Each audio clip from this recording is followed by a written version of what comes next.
today.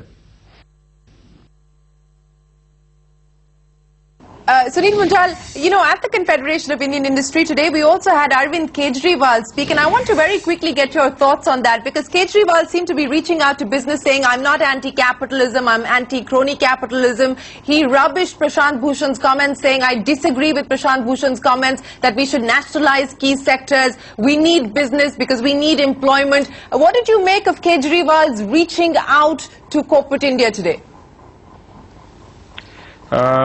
I would say he made all of the right statements that industry would like to hear, but we are still not quite clear what the real policy is, because what we've seen so far has been only focused on two things, which by the way are very, very important, is corruption and governance, which are critical to good functioning of any system. But as far as economic, industrial, geopolitics, security, international policies are concerned, we know very little about what's on their mind and what is their real plan, because the demonstration that we saw in Delhi over a short period of time also was focused around the same things that they had talked about earlier. So I'm not quite clear. He did, as you said, he did make all of the right statements. He made all the right noises, and if that genuinely is their policy, I think that would be good, because political leadership of this nation needs to be aligned on at least a broad agenda which is good for India, so that we have a more or a smoother functioning policy making mechanism, a smoother functioning parliament, and politicking can still go on, which happens worldwide. We need both the governments, and more importantly, we need oppositions which can be supportive of good moves which are in the interest of the nation. And I think the message about consistent policy making. I got that point of bipartisan politics. Sure. Mr. Maira, I want you to come in on that. You know, now forget about what's happened today and what's happened under the UPA-II. We're talking about the future. Do you feel confident that we are going to see bipartisan support coming in for crucial things like the goods and services tax? Everyone has put it down in their manifesto in the previous years. Yet today, the GST is not a reality. You know, we've got several things, and the finance minister today talking about one of the agendas for the future, drawing up a timetable for legislative action. We've seen what's happened in Parliament. Do you feel confident that whoever the next government is, we will actually see legislative action, a timetable for legislative action, and bipartisan support for issues that require to be taken forward today? You know, Shereen, we had in the Planning Commission 2 years ago made projections of what the growth of the country would be these 2 years and the next 3 years. And we presented 3 scenarios, because we said you can't predict exactly. You have to say the conditions under which you'll get the high growth, and well, if you don't do those things, then you're going to get lesser growth.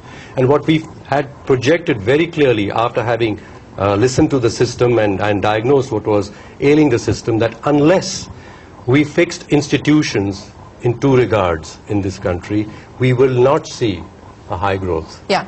And we would see growth of below 5% as we are.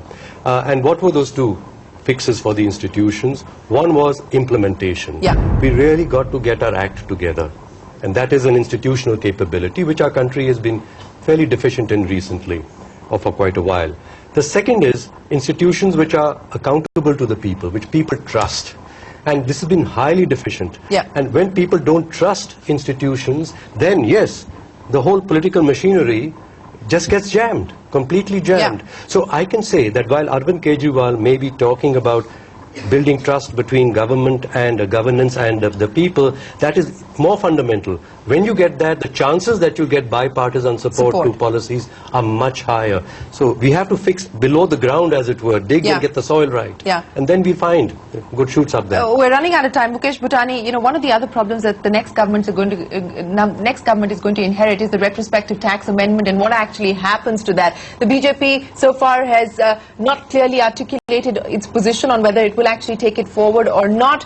But do you believe that the tax mess is too complex to be resolved very quickly, whoever were to come to power?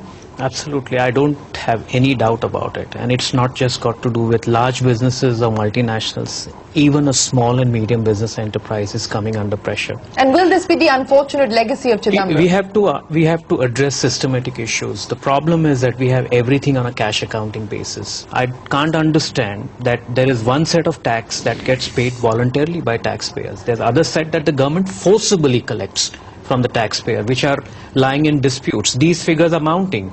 They've tripled in the last less than 10 years' time. So I think there should be proper accounting where the government in its balance sheet should say, this is the amount which is a contingent asset lying in our balance sheet, and if the taxpayers win the battle, we have to refund it back to them.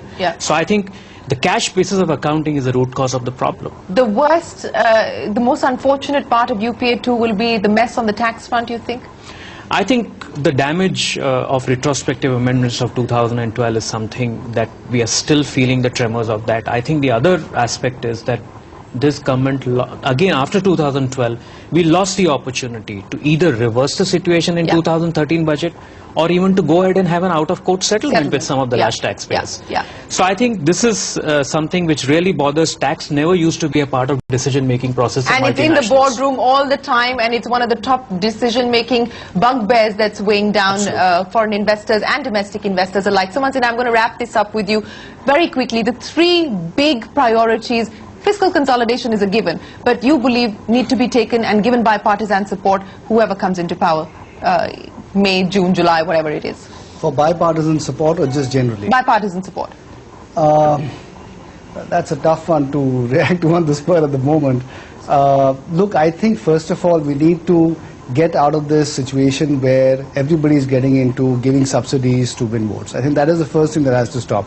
You know, the entire fiscal, the DISCOM restructuring situation risks totally getting unwound because of all the subsidies that now, after Delhi, now Maharashtra, who knows where else it's going to go. So I think that is something that has to change across the board among all politicians. So I think that's number one. The second thing, if I were to think about, is perhaps the GST. GST, I think that's a big one. It's been hanging fire for a long time. If, you know, we need to get some degree of order into not just GST, but also into direct tax code, adopting that, just making sure that gets cleaned up. I think that certainly requires bipartisan support. And number three, I think, really is encouraging foreign direct investment.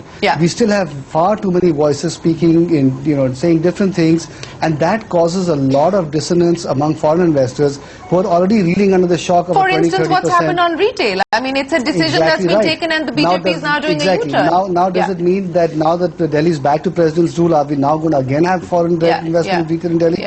So, you know, that kind of thing becomes almost like a comedy show. So I think we have to somehow provide a more stable environment where people can make considered long-term investment decisions.